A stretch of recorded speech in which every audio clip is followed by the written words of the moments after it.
As part of yung support ng TV5 to strengthen yung goals ni PBA, we have in fact brought in 2 more partners to help this.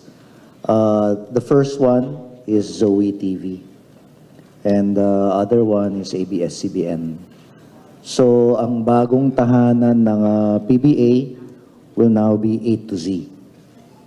So, we will be supporting the PBA and will be showing the PBA live on every game day. So, doon na po sa A to Z ang PBA to ensure na moving forward, we'll be able to also build on even yung mga other games ng PBA kasi dedicated time slot na po yan sa A to Z.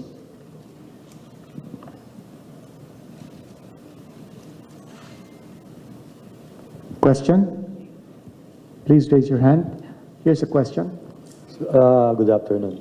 Jerry Ramos po, sir. Sir Guido, ano lang po, what's the reason behind yung paglipat ng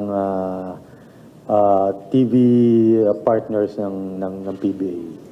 Yeah. So the primary reason kasi is we believe the PBA really needs a dedicated home. And we saw the possibilities with Zoe. And coming from yung strategy meeting that Sir Ricky talked about to continue to build the PBA, if we have a dedicated home for the PBA, then we'll be able to feature more of the games in the future. So pati na po yung 3x3 tsaka esports where we'll be coordinating with Zoe and ABS-CBN for that. The other reason is because as we bring in more partners, then we strengthen yung capability to promote the PBA kasi mas marami na kami in promoting the PBA. At the same time, of course, I have to also acknowledge na ang TV5, ang focus ng TV5, if you notice ever since earlier this year, ay ifo-focus na po namin sa entertainment and news. So meron na po tayong solid na entertainment and news channel, meron na po kaming sports channel. So it's a good balance for both. Follow up, sir. Sir, yung bali sa One Sports, mawawala na rin yung PBA, hindi na ba i-air?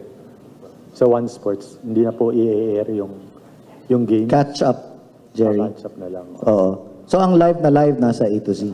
Pero may catch up. Kasi ang One Sports, ang dami ibang properties yan eh. Meron, that they need to also air na live.